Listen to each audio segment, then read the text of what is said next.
Fala galera, tudo certo? Começando aqui mais um A Culpa é do Rick.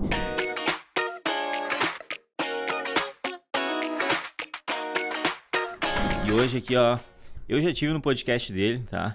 Eu já joguei futevôlei com ele, pra quem não sabe, é atleta profissional, tá? É atleta profissional. E no futevôlei era chamado de presidente. Então, ó, vocês já sabem, é um cara que trabalhou 10 anos na vida noturna, foi produtor de eventos. Eu tô nada mais, nada menos com ele, César, ou Cezinha, pode ser Cezinha, né? Cezinha. Mais conhecido no mundo ali. Mas, cara, hoje aqui, ó, eu já tive no teu podcast lá no início, nos primórdios. Primeira temporada. Quando tudo era mato. Tudo era mato. Não era? Primeira temporada do Mentes em Ação. O que é, hein? O Estúdios Como cresceu, né? Graças a Deus. E a gente tem que crescer junto, né? E cresceu, tu sabe por quê, né? A culpa é do Rick.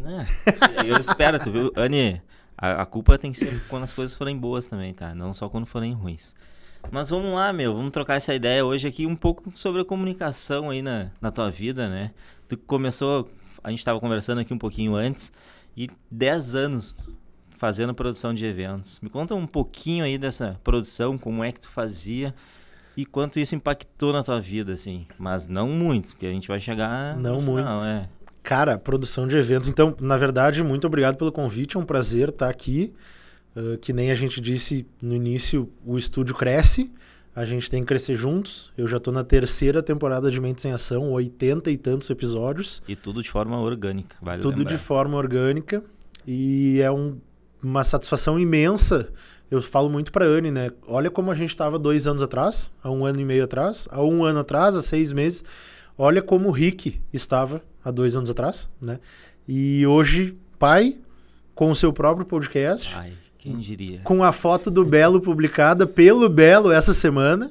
Foi então, o ápice, é o ápice. É sensacional. Então, assim, eu acho que a gente vem num crescimento, todo mundo, né?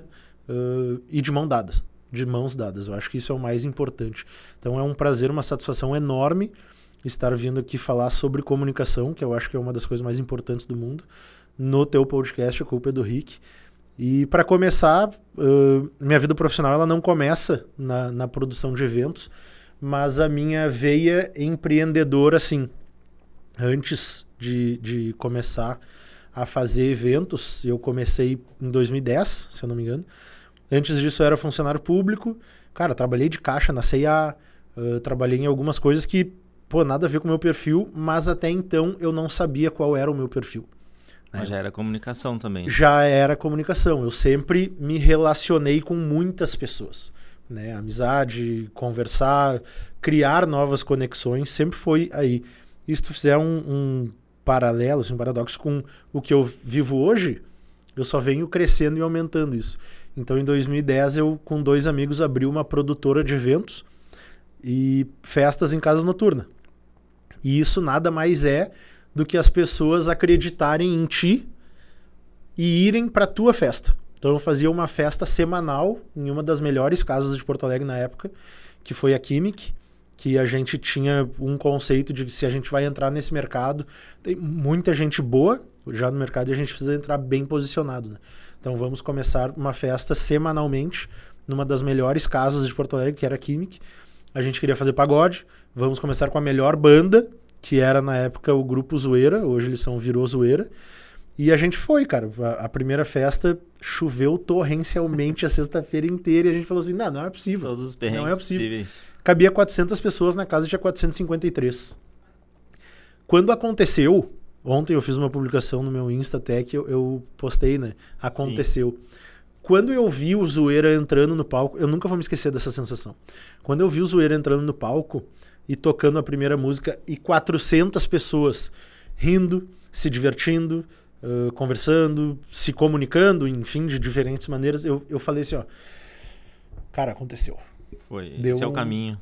Deu uma sensação de satisfação na hora, que é isso que a gente diz, né? Para tu levar pessoas para tua festa, as pessoas precisam confiar em ti. Eu vinha para cá e tava pensando exatamente isso, né?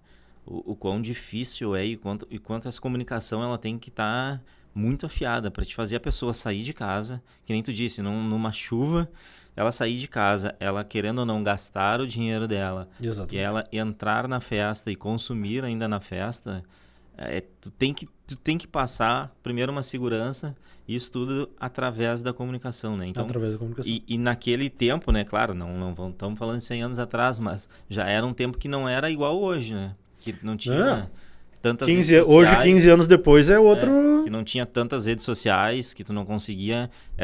Acho que panfleto era o que mais vendia ainda na época. Talvez, o que eu falo hoje é que o tráfego pago éramos nós mesmos.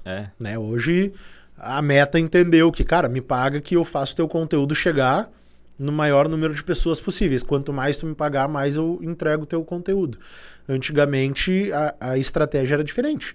A gente ia para porta da faculdade, distribuir panfleto e para algumas pessoas, pulseira de acesso. Sim. Já era uma coisa que, eu ganhei a pulseira de acesso. Então, cara, dentro da comunicação, tudo é estratégia também. Para algumas pessoas a gente dava pulseira de acesso, só acesso, com desconto até determinado horário.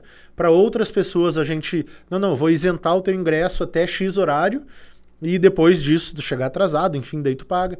E as pessoas vão se sentindo importantes. Sim. As pessoas vão se sentindo valorizadas e às vezes só de ganhar o panfleto a pessoa se sentia valorizada. Às vezes tinha um cartão fidelidade, a pessoa se sentia valorizada. Então a gente tinha uma enormidade de estratégias dentro do nosso plano de comunicação para fazer com que as pessoas confiassem em nós, acreditassem em nós, entendessem que nosso produto era melhor do que o da concorrência para eles nos escolherem, né? Porque, sexta-feira, todo mundo na faculdade tinha muita coisa para fazer, né? E a gente tinha uma festa que tu gastava mais do que ir para casa dos amigos fazer um churrasco, por exemplo. E quantos tinham na tua equipe? Tu consegue lembrar mais ou menos? Na época éramos eu e mais 2. Sim. 3 sócios. A gente nem sabia como ter uma produtora, o que tinha que ser feito, como era o dia a dia. A gente só falou assim... Vamos ser os donos de uma festa? Vamos. Tive uma ideia, vamos. Aí eu falei assim, cara, já sei, vou falar com um parceiro meu, porque vamos ser os donos. E isso, tá? Sim. Quanto cada um tem aí? Eu tenho R$1,50. Eu tenho R$3. Era isso. Aí eu falei, já sei, eu tenho um cara que eu posso falar e ele pode ser nosso investidor. A gente foi atrás do cara, apresentou um plano para ele, um planejamento, e ele comprou a ideia. Vou investir aqui em 4 datas. Com a mágica que a gente fez no dia da chuva, o cara da casa, dono da casa na época, que é meu amigo até hoje, falou assim, vocês são diferentes, vocês têm uma outra visão, vou apostar em vocês. Deu 2 meses, eu acho que aquele nosso investidor saiu do negócio, que a gente realmente não tinha ganho dinheiro ainda, mas foi muito pelo entendimento de, eu quis fazer aposta, tá tudo certo. E daí o dono da casa nos abraçou e começou a nos ensinar como fazer, o que fazer. Tanto é que eu tô falando de 2011, isso era 2011. No final do ano eu tava fazendo uma outra festa numa outra casa noturna, semanal, na quinta-feira, que eu tinha 1.000 pessoas. Isso com uma equipe já maior, ou ainda... Com uma equipe já maior. Eu me associei a outras produtoras, um dos meus sócios já tinha saído, um dos 2 sócios já tinha saído, continuávamos eu e mais um, eu me associei a outras produtoras, que é aquela coisa, cada produtora tem o seu público-alvo, né? Fizemos então a primeira festa de funk chique, digamos assim, em Porto Alegre. Veio Marcinho, veio os Havaianos, veio a Pocahontas, veio, cara, muita gente. E o Gabriel Pensador vinha na nossa festa, o Djalminha vinha na nossa festa, na quinta-feira só pra curtir e no outro dia eles voltavam. Entendeu? Descoordenava essa equipe. Cara, eu era um dos responsáveis administrativos. Sim. Tu precisa entender o teu lugar dentro de uma empresa. Eu tinha ali, nessa festa de quinta-feira, sócios que levavam mais pessoas para a festa do que eu. Tinham mais relacionamentos, convidavam mais gente, então eles levavam mais pessoas do que eu. Mas eles não tinham a parte administrativa, que é que horas entra no palco, a nossa segurança está contratada, o bar está funcionando, vamos fazer esse tipo de divulgação. Estratégia do negócio como um todo, ela funciona a semana toda. Uma festa semanal, ela funciona, a festa na quinta, ela começa na sexta, a da próxima quinta. Né? Então era eu que administrativamente coordenava todo esse processo para as coisas funcionarem toda semana. E tu via nos teus sócios ali a importância dessa comunicação ou dessa captação desses clientes também? Claro. Tu já começava a observar que é um caminho também legal de se seguir, sem ser o que tu fazia já nessa parte. Quando tu é jovem, e a gente está falando de 15 anos atrás, eu tinha 25, Quando tu é jovem, eu costumo dizer que tu precisa aprender, entender todo o processo, todo o funcionamento. Mas tu ainda não entende, mas tu começa a perceber que cada um é bom em uma coisa. Quando tu é jovem, tu ainda mistura muito. Sim. Tipo, todo mundo tem que saber tudo e fazer tudo e dar resultado igual pra tudo. E, cara, não. No meu entendimento, se tu tiver uma equipe de 10 pessoas com 10 funções e cada um for bom em uma função, todo mundo se ajuda, todo mundo está à disposição para se ajudar ali em todas as funções. Mas tu tem que ter um coordenador assim de cada parte, sabe? Sim. E tu tem que ter o gestor de toda essa coordenação, de toda essa conversa, que é o principal comunicador, que eu chamo de relações públicas, né? Dentro dessa cadeia. Para mim, relações públicas é o que faz todas as pontas de uma empresa conversarem e falarem a mesma língua. Sim. Tanto é que, mais pra frente na minha vida, chegou no momento que eu falei assim, ó, eu preciso me profissionalizar, e eu decidi fazer daí uma faculdade, aos 28, 29 anos, que foi Relações Públicas. Mas isso por causa das festas, ou tu já via outro caminho também que tu pudesse usar, cara, a Relações Públicas? O que bancava as minhas contas no mês eram as festas que eu fazia. Então eu tinha que dar relativa importância a isso. Mas, em paralelo, eu trabalhava com o meu pai, que o meu pai, para mim, foi o mestre do relacionamento, sempre, a vida toda. A gente trabalhava muito na Expo Inter, na época onde a gente fazia gestão de patrocinadores para levar patrocinadores para a feira. E durante a feira, a Expo Inter é 9 dias, eu via meu pai falando com todo mundo, e todo mundo procurando meu pai para... Preciso de tal coisa, me faz um favor aqui, me aproxima daquele cara, faz aquele link... E aí eu fui entendendo que, cara, eu preciso me profissionalizar. Porque na época eu fazia muita festa. Por que eu não sigo na festa? Porque eu fazia festa porque eu gostava. Não de maneira profissional, mas eu gostava e ganhava dinheiro. E aquilo me bancava. Os guris que estão aí até hoje, tipo Feijoada com Samba, eles se profissionalizaram no meio do ramo do entretenimento e são uma potência hoje. E eu entendi que não, esse daqui não é o caminho que eu quero, apesar de gostar muito do relacionamento. Mas eu fazia festa porque eu queria. Então eu fui fazer relações públicas porque eu vi o meu pai sendo o maior RP que eu já vi na vida. Assim. Ele fazia os links e as conexões estratégicas de todo mundo. E era assim que ele ganhava vida. Ele era formado em RP também? Não. Mas é legal também tu falar assim, eu vi muito meu pai fazendo um relacionamento, né? E isso é uma coisa que a gente usava, que é de uma forma mais antiga, que hoje se gourmetizou com o network, né? Sim. O que é a mesma coisa, mas de uma forma relacionamento, networking, acho que a gente vai entrar nessa parte mais pra frente, mas hoje eu tenho uma empresa junto com o Vinhas, que é o DV Hub, que a gente sentou, teve uma ideia e falamos assim, cara, a gente precisa profissionalizar o networking. O que era o networking antigo? Tô na Expo Inter, caminhando na rua, caminhando na feira, encontro o Carlos, e aí, como é que tu tá? Tudo bem? O que tu anda fazendo? Vamos tomar um cafezinho? Networking feito. Não. Para nós, a gente precisa, e por muitos anos foi assim, né? E eu não tô dizendo que tá errado, muita gente ganhou a vida através do networking. Meu pai nos sustentou através do seu networking, relacionamentos, conhecer pessoas. E hoje na DV Hub, o que a gente propõe é um networking estratégico.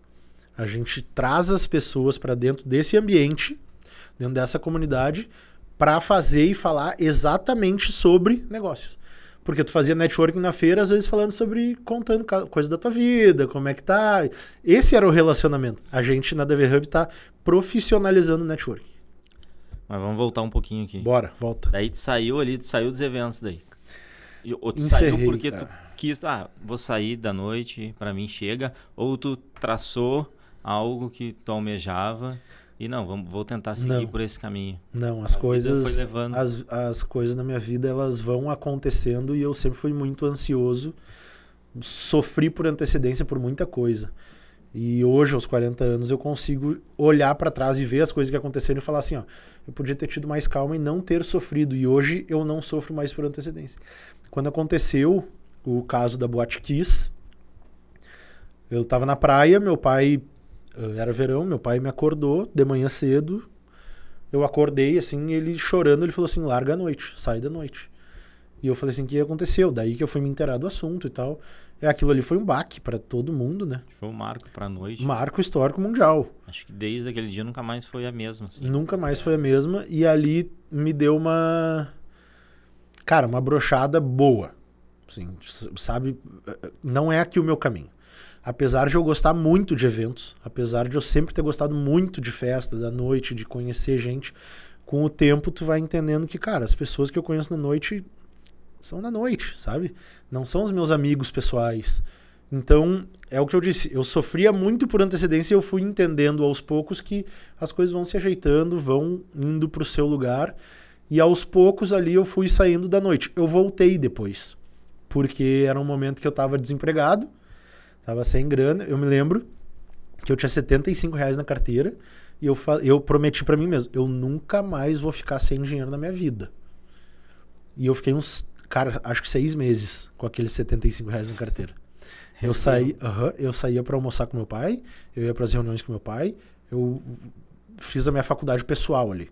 Aí depois disso que eu fui entrar na faculdade de Relações Públicas mesmo e fui entendendo onde era o meu lugar. E eu tinha, Carlos, eu tô te falando aqui de 35 anos de idade, eu não sabia o que eu queria ser quando crescer, cara. Sim. A minha vida, eu falo pra Anne, a Anne mudou minha vida. Há 3 anos atrás, meu pai morreu faz 8 anos.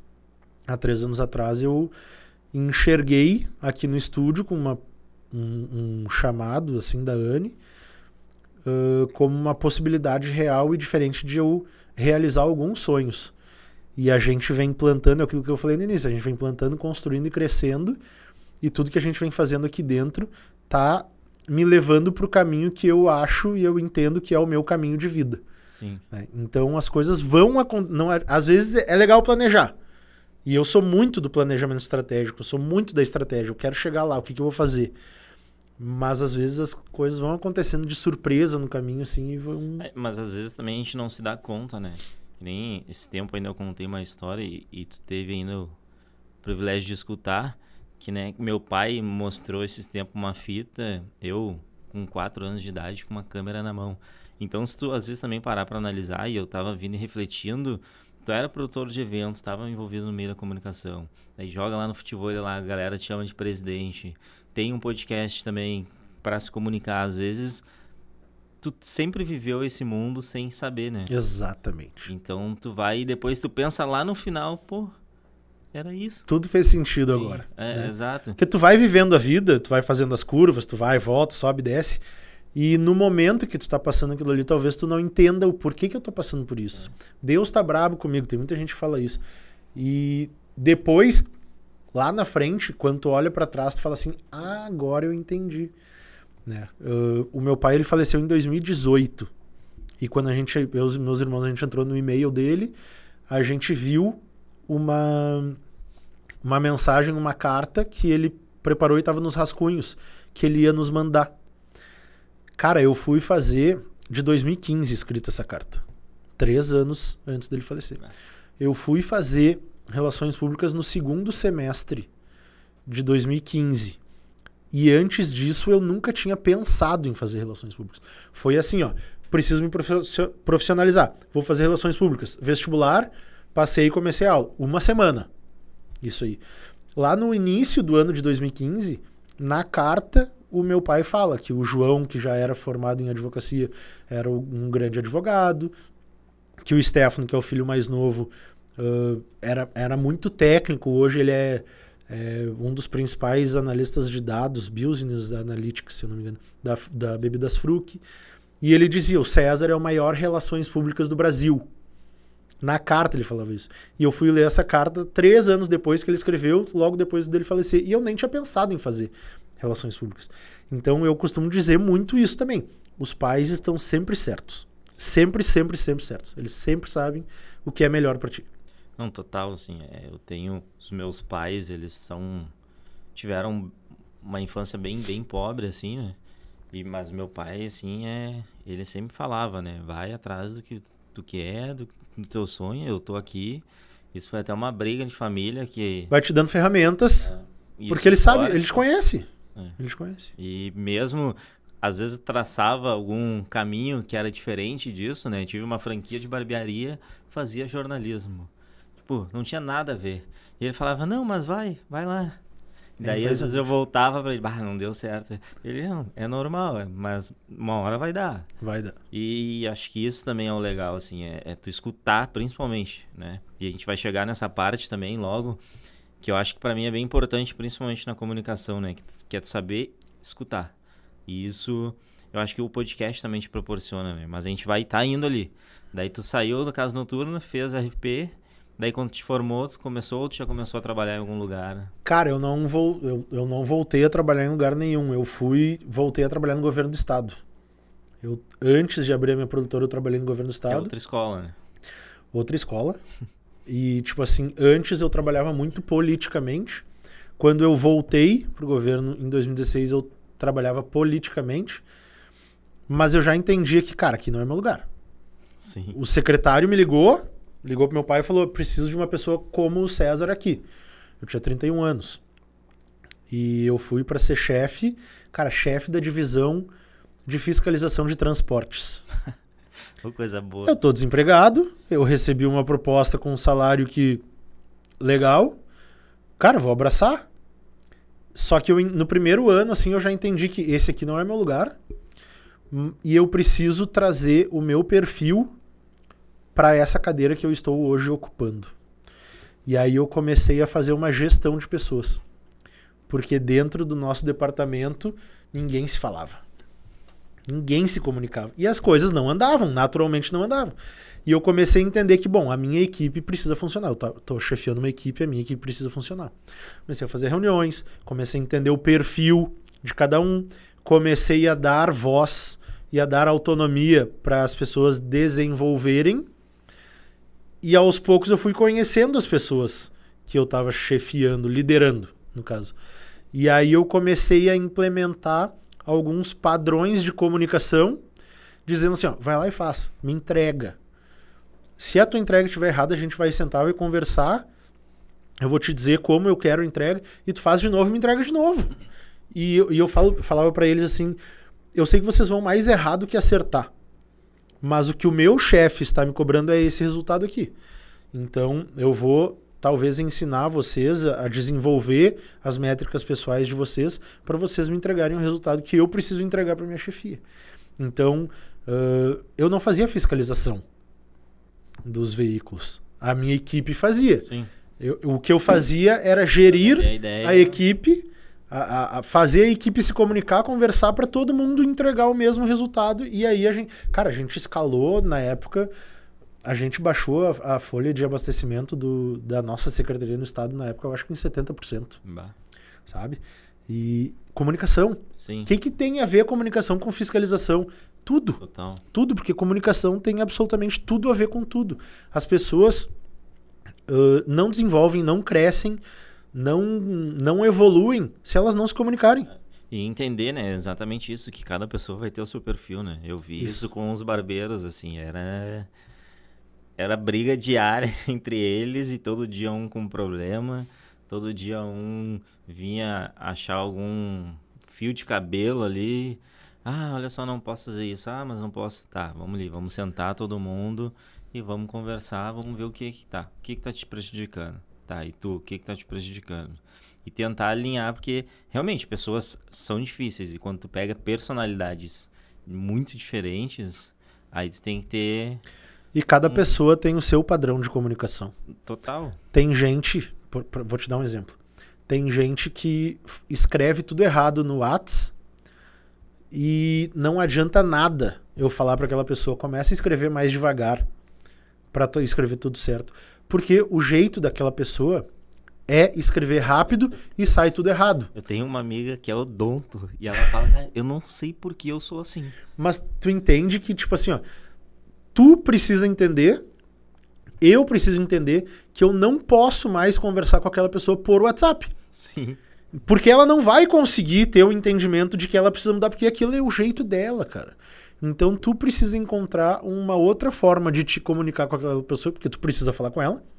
Tu precisa encontrar a maneira mais saudável, mais satisfatória para ter uma comunicação assertiva.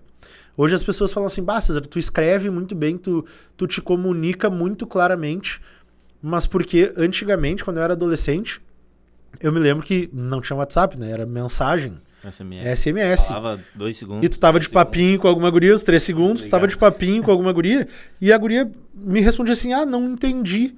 E eu olhava assim, tá, mas cara, eu fui muito claro no que eu escrevi. Sim. E muita gente fala, depois veio o MSN, né? E muita gente assim, não tô entendendo o que tu tá falando. E eu comecei a me policiar pra pensar assim, cara, uma vírgula muda o sentido de uma palavra. Total. De uma frase, né? Às vezes um adjetivo muda o sentido de uma frase e a pessoa pode entender o contrário. Então virou um lema na minha vida que eu sou responsável pelo que eu falo. Eu não sou responsável pelo que tu entende. Isso é pro bom e pro ruim. Sim. Às vezes eu tô falando e tu entendeu o contrário. Também sou um pouco responsável por isso, porque talvez eu não tenha me feito tão claro. E aí eu comecei a me policiar muito pra escrever mais, virei o cara do textão, mas eu deixava detalhadamente explícito o que eu tô querendo dizer. E hoje eu consegui, tô dizendo de muitos anos, tá? Muito treino, muito... Hoje eu já consegui diminuir, que eu falo muito pra Bia, né? Eu falo muito, a Bia tá aqui nos gravando. Aqui tem uma equipe aqui, ó, gigantesca, tá o Arthur aqui também, tá a Maria Clara que tá editando. Maria Clara que tá editando aqui. Eu falo muito pra Bia, cara. Legal o textão da nossa social media, mas a gente tem que diminuir. Porque precisa ficar muito claro tudo o que tu quer falar nesse post, nesse vídeo, em uma frase. Tu pode estar querendo falar 10 coisas. Então esse foi o treino que eu vim fazendo durante a minha vida. O textão, eu precisei começar a diminuir. Porque eu comecei a entender que o padrão de comunicação das pessoas, ainda mais com a rede social, que tu tá só rodando a tela, Sim. é 2 palavras, 3 palavras. E o que tu quer explicar hoje, num textão de 10 linhas, às vezes tu tem que conseguir explicar em uma linha. Sim. Entendeu? Na faculdade de jornalismo a gente teve uma cadeira que era exatamente assim, tinha uma prova, até falei pra eles esses tempos aqui, mas era tipo, vocês hoje têm 1 hora pra fazer uma redação sobre tal coisa, sobre um Mentes em Ação. E daí vocês têm que entregar numa folha. Daí faltando 20 minutos, o professor pegou todas as folhas e rasgou e falou, caiu a pauta, você só tem 1 parágrafo. E vocês têm que fazer Sensacional. o texto. E a gente tinha que criar o texto. Então a gente foi se acostumando, assim, essa cadeira era incrível porque a gente nunca sabia.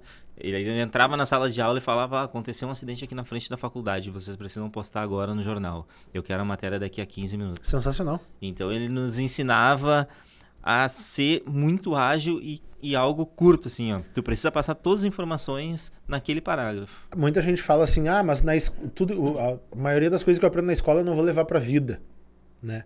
Vamos lá, aula de português. Interpretação de texto. Sim, falta muito.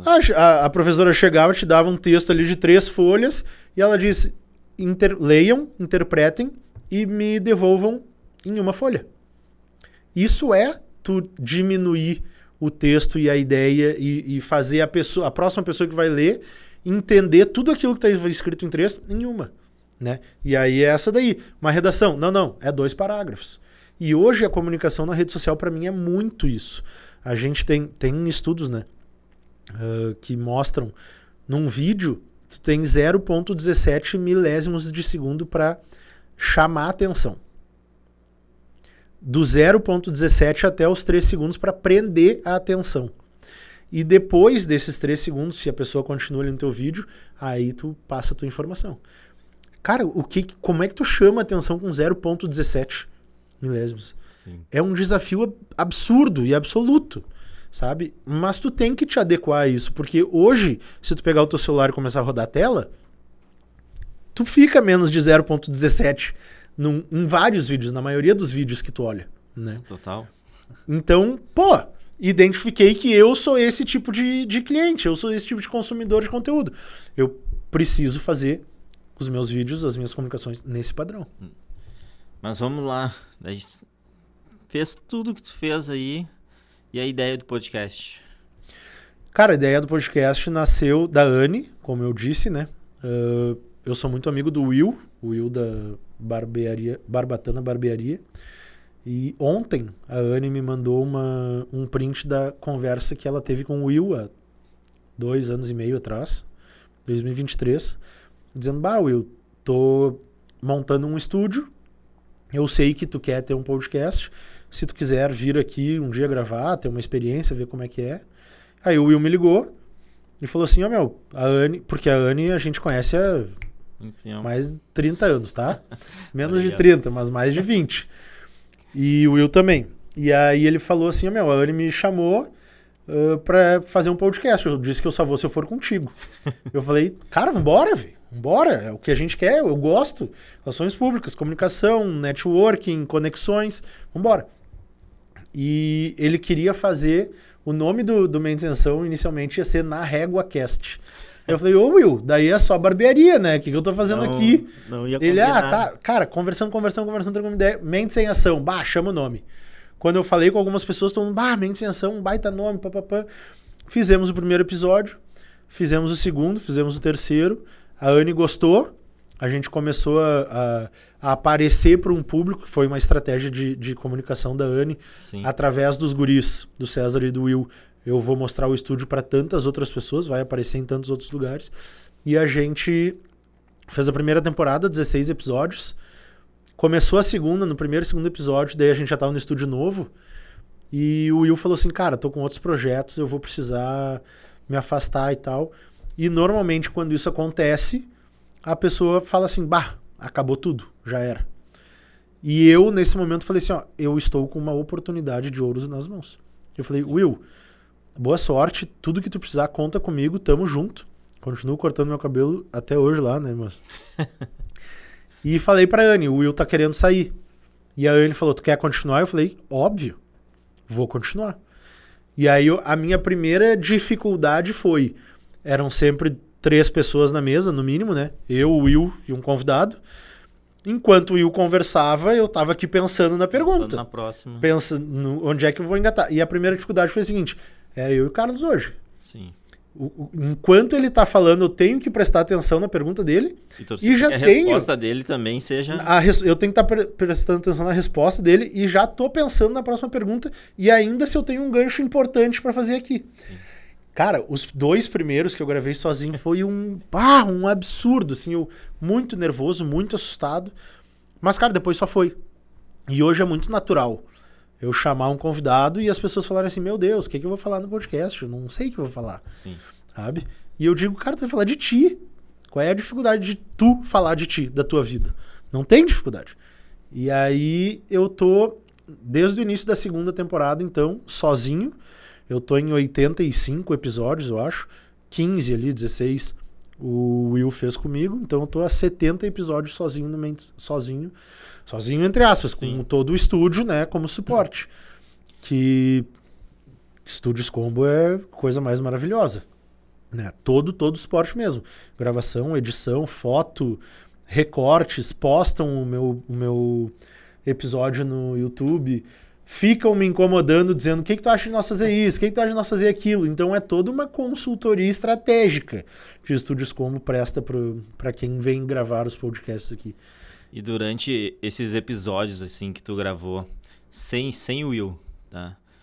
Porque daí, que nem tu disse, era mais fácil, entre aspas, ali quando ele tava, porque tinha essa tempo jogada entre os dois, né? Quando não teve mais, assim, qual foi a tua maior dificuldade no sentido de, eu preciso escutar mais o convidado do que falar, ou tu tinha esse, eu preciso perguntar.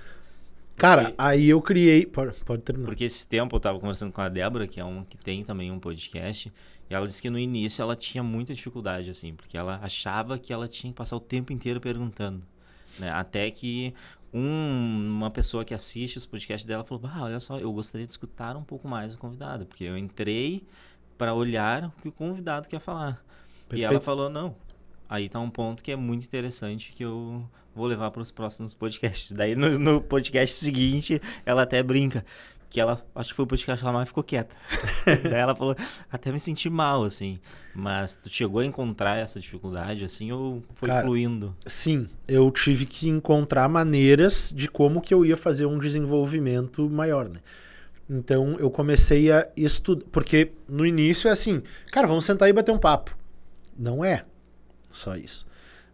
Eu comecei então a estudar os meus convidados minimamente, e dentro desse estudo mínimo Ou às vezes alguém é indicado que eu não conheço e eu peço um áudio para a pessoa. Cara, me resume em 1 minuto aí.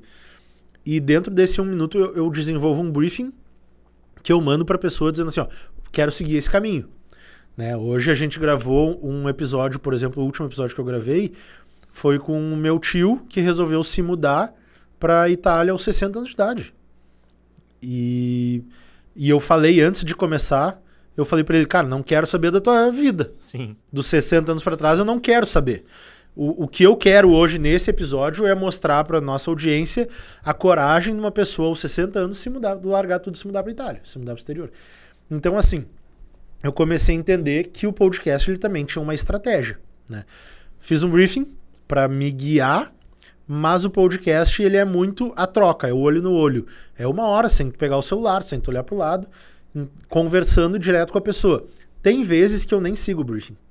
Né? A maioria das vezes. A maioria das vezes. Eu nem sigo o briefing. Tem pessoas que vêm no Mente Sem Ação e são muito encabuladas, muito envergonhadas, então não falam muito. E aí são as vezes que eu mais preciso utilizar o briefing dizendo assim, ó, preciso voltar pro roteiro, preciso... Porque o roteiro me diz, o meu briefing diz o que eu quero entregar para a audiência. Né? Preciso voltar pro roteiro. Não peguei nenhum gancho dessa última resposta aqui que ele me disse. O meu gancho vai ser uma próxima pergunta aqui do meu briefing. Então eu fui encontrando métricas e maneiras de sempre deixar o convidado à vontade, sempre deixar ele falar o máximo possível, porque as pessoas não querem me ver. É justamente isso. As pessoas querem ver muito mais o convidado e fazer ele ficar à vontade. Esse é meu lema número 1. Assim. Preciso que o convidado esteja à vontade. Já teve convidado que chegou aqui, sentou na cadeira. Oi, tudo bom? Meu nome é Mari. E começou a chorar. É incrível. Cada convidado é um convidado. Sim, e tu entender, né, a história e o momento também, às vezes, de não digo interromper, mas de dar a sequência, né? Que nem ela, ela tava chorando. Pô, beleza, deixa o momento dela, né? Sim. É o momento que respeitar ela tem. O espaço.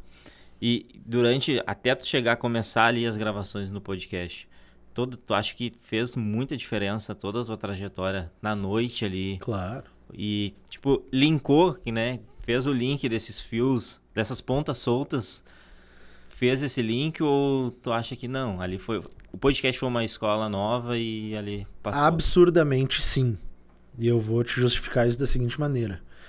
Em 2016, quando eu voltei a trabalhar no governo, que não era uma coisa que eu achava que tinha o meu perfil, e eu te disse, eu não sabia o que eu queria ser quando crescer, aos 31 anos.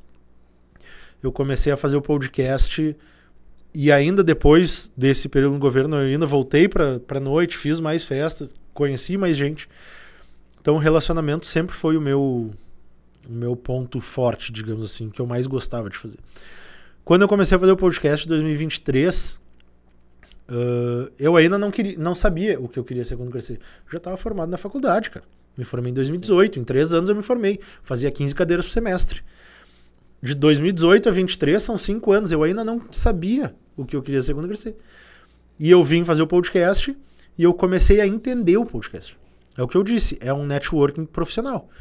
Tô sentado na frente do Carlos faz 1 hora, sem olhar o celular, sem ninguém me atrapalhar. Entendeu? Então, conheci muita gente, me inspirei em muita gente e principalmente eu acho que a minha imagem para com o mundo aí fora começou a mudar. As pessoas começaram a me enxergar diferente. Por quê? Porque antes o meu Instagram era família, futevôlei, festa. Sim. Ninguém sabia o que eu fazia profissionalmente. Ninguém sabia que eu trabalhava no governo. Ninguém sabia que eu fazia os patrocínios na Expo Inter. Ninguém sabia que eu ainda tinha produtora de eventos, porque eu só postava foto fazendo festa, curtindo, né? E aí eu olhei e falei assim, as pessoas não sabem o que eu faço, né? Vou começar a me posicionar. E esse início de posicionamento, ele demora. Nós estamos falando, aqui hoje é junho de 2025, eu comecei o podcast em 2023. Então a minha imagem para com as pessoas começou a mudar. Lá no início, meus amigos, aqui tu quer fazer um podcast, mano. Tu não é famoso para fazer um podcast. Os amigos são os que menos. Os que menos. Ajudam. Tu não é famoso para fazer um podcast. Com quem tu vai falar? Do que tu vai falar? Tu não faz nada, tu vai falar do quê? Entendeu? Então, tu vai entendendo que não, a minha estratégia é mostrar o que as e hoje outras querem pessoas... participar, né, do Mendes. Hoje chamam, tem como ir aí e tal. Claro. Claro. Quando eu abri a franquia na barbearia, todo mundo, o que tu quer? Abrir um negócio. Sei lá, meio ano depois. Aí não tem um cortezinho pra nós lá. Tu entendeu? Não. Então, sabe? Então, assim, eu acho que principalmente a credibilidade que o Mentes em Ação me deu. Cara, eu já tive experiências na rua que eu tô sentado jantando no restaurante, chega 2 guriazinhas do lado assim, oi, tudo bom, César? Meu pai te ama. E eu, ele tá lá sentado. Eu pensei, vou conhecer, talvez não reconheça, porque como eu trabalhei em festa, eu conhecia muita gente. Eu não reconheço todo mundo na rua, assim. Aí o cara me abanou, assim, eu não reconheci o cara. Então acho que foi esse momento, assim, que eu ia te perguntar, mas já aproveitando esse gancho que tu deu, que foi talvez uma virada de chave onde tu, pra ti, pensou assim, Sim. Tá, eu acho que a comunicação pra mim Sim. é um caminho legal de seguir, que tá legal, assim. Tu percebe conseguindo fazer bem, executar bem. Tu percebe que dentro de uma linha cronológica de tempo aqui que a gente falou, eu te disse que lá atrás as pessoas não entendiam o que eu falava, que eu escrevia. Eu comecei a escrever textões, eu comecei a diminuir o textão, eu fui fazer relações públicas, eu entendi que eu gostava de me comunicar com as pessoas, eu entendi aonde eu não queria estar, que era fazendo fiscalização de veículos. Sim. Eu fui fazer um podcast sem saber o que era, então as coisas vão acontecendo na vida. Gradativamente, tudo no seu momento. E aí a tua pergunta faz muito sentido de tipo assim, hoje eu me encontrei. Sim. Hoje eu sou um cara muito feliz, eu falo pra Anne, mudou minha vida e pra muito melhor, assim, tu parece que a Anne, sei lá por quê, acho que Deus pegou a Anne pela cabeça, fez ela, virou assim, olha ali o César e o Will. Aí o Will assim, o César, não sei o que, vamos chamar. E as coisas começaram a andar, sabe? Voltando ali no negócio da credibilidade, eu acho que o podcast Uma Intenção me deu muita credibilidade com as pessoas que hoje eu tenho certa, entre aspas, autoridade para falar sobre podcast. Sim. Eu já tenho alguma autoridade para falar sobre estratégia, planejamento estratégico, como montar o seu negócio. Eu tenho uma empresa também que é Create, que é de planejamento estratégico. E aí isso vai levando para um lado de credibilidade, que foi quando eu me reaproximei do Vinhas também, né? Que é da Combo Agência Combo ou Combo Agência? Acho que é Agência Combo. Da Combo, enfim. Que a gente voltou a conversar, trocar ideia. E um dia a gente falou, não sei se tu já quer falar isso ou tem outra pergunta. Não, pode ir. E um dia a gente conversando, e o Vinhas é um cara que conhece muita gente, eu sou um cara que conhece muita gente. E eu falei, cara, vamos... O que tu tem aí pra gente fazer, né? Eu falei, tu faz muita coisa, mas o que tu tem pra gente fazer? Vamos fazer mais alguma coisa. E ele falou, tu quer me enlouquecer e tal. E ele, eu tenho um projeto aqui dentro da gaveta que é networking, é comunicação. É juntar pessoas para as pessoas fazerem negócio. E eu falei, me dá aqui que eu vou montar um plano.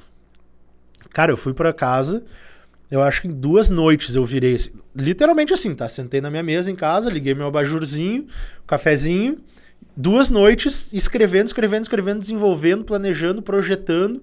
Eu cheguei no 3º dia, Vinhas, vamos sentar aqui, vamos conversar. Cara, tá aqui o teu plano de carreira.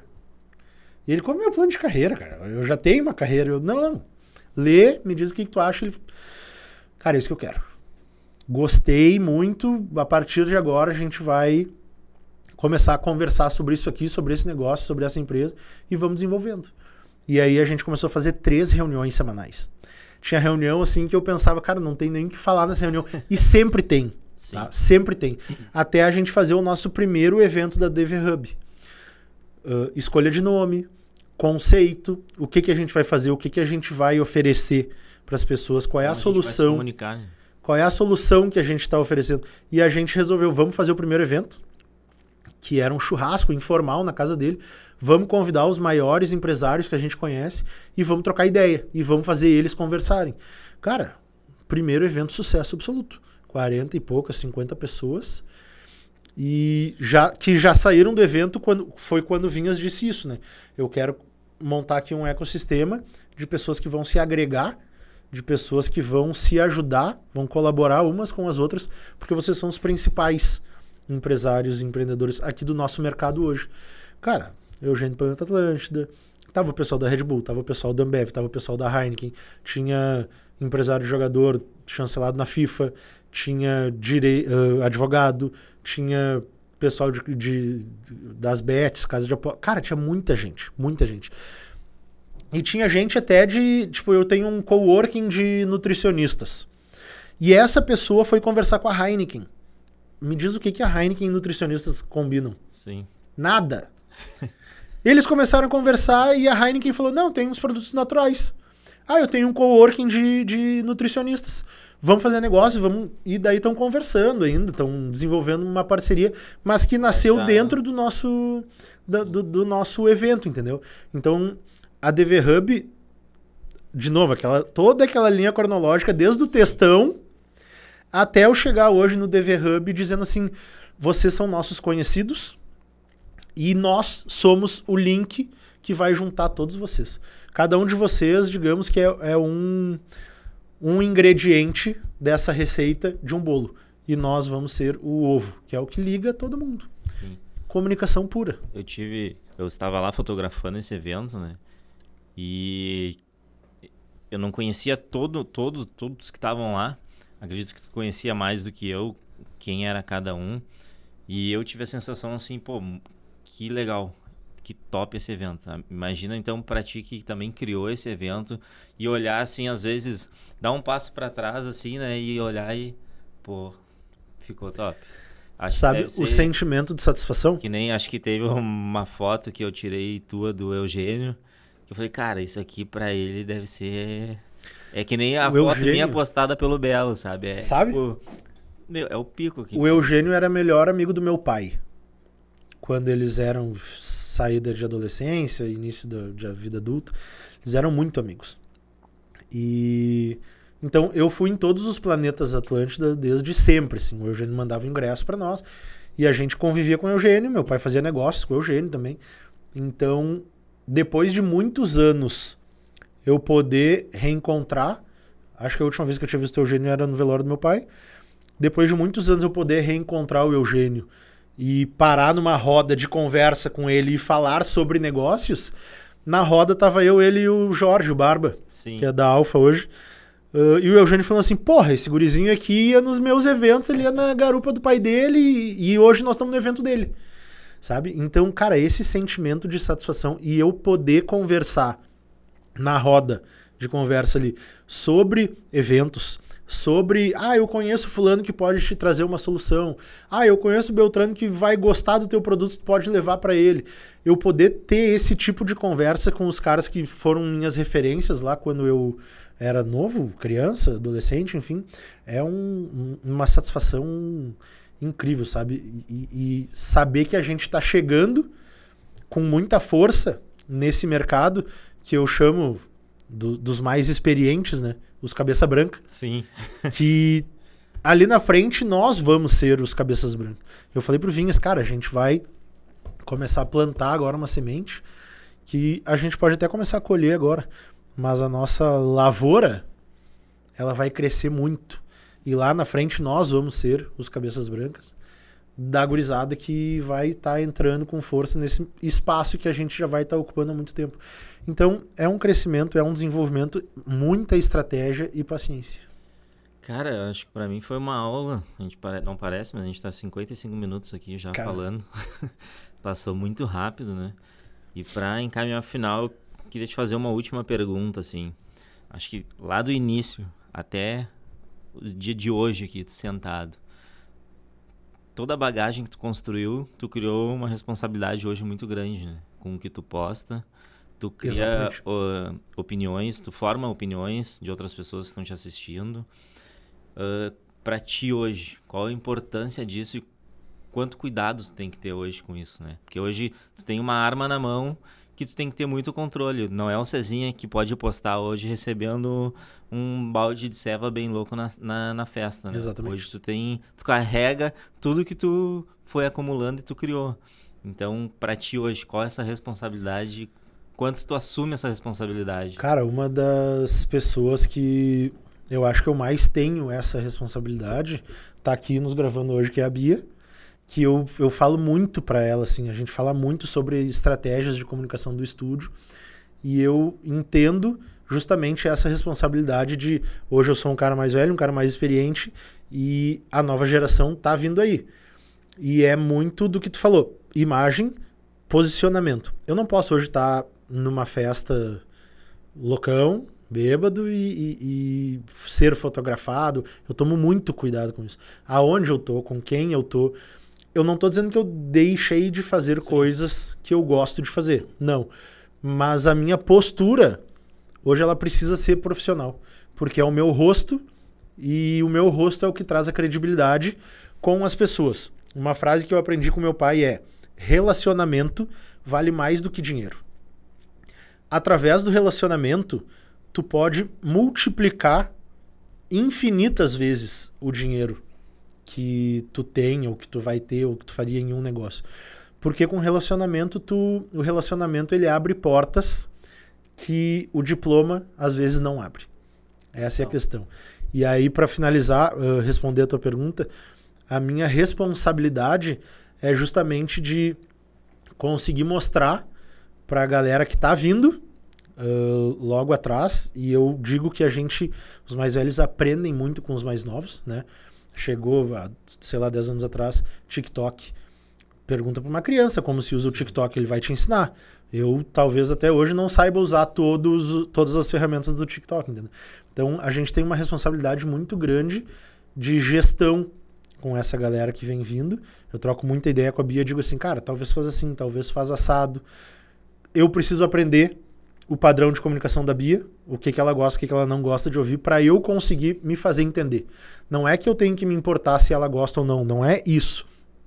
Eu preciso estar me fazendo claro. E eu não gosto de ser um cara autoritário, não gosto de ser um cara mandão. Eu quero a Bia do meu lado aqui pra gente aprender e desenvolver em conjunto, porque logo eu já vou estar alcançando outras coisas na minha vida e a Bia tá vindo fazendo o caminho dela, tá abrindo as portas dela.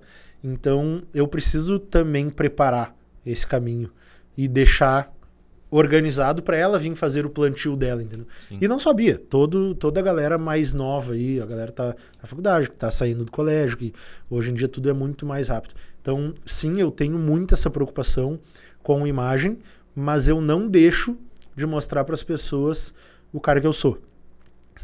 Eu não colava no colégio porque eu não sei mentir. Eu não gosto de ser o cara que não tem a credibilidade. Eu não gosto de ser o cara que tem uma imagem que é mal vista. Não gosto disso. E isso é uma coisa que me preocupa. Não que a opinião dos outros direcione o que o César é. É a vontade do César de ser o que o César sempre sonhou em ser. E aí a opinião dos outros é um dos embasamentos, um direcionador, digamos assim. É a crítica construtiva. Antigamente a crítica dos outros para mim era muito negativa e hoje eu não. Ela é só construtiva e eu vou usar isso aqui para melhorar. Então eu acho que é muito, muito importante e fundamental a gente cuidar da nossa imagem na rua e nas nossas redes sociais, porque é isso que vai abrir portas para ti através do relacionamento, porque os teus seguidores eles te seguem porque eles querem saber o que tu faz, estão interessados na tua vida. Sim. Né? Alguns são apenas fofoqueiros, outros se interessam pelo que tu faz. E para essas pessoas tu vai ser um exemplo. Seja um bom exemplo. Sim. Seja um exemplo positivo. Então é isso, para mim foi uma aula, né? Ver toda essa trajetória do que tu fez e saiba que tu é da comunicação, viu? Tu não percebi isso lá atrás, mas... Exatamente. Mas é. Espero que tenha gostado. Muito obrigado aí por participar da Culpa é do Rick. A todo mundo aí que acompanhou até o final. Agradecer também, né? Claro, o Cezinha já deixou, mas aos Estúdios Combo, que cresceu e vem crescendo e vai crescer muito mais ainda, com esse espaço aí lindo, bonito, tudo de bom. Agradecer toda a nossa equipe que tá aqui, que é uma baita equipe aqui. A Maria Clara agora bota aplausos da plateia e tal. Aí. Nossa baita equipe aqui, o Gabi que tá aqui, o Arthur, a Anne, todo mundo que tá aqui. Então é isso, cara. Brigadão. Valeu. Valeu e até próximo aí.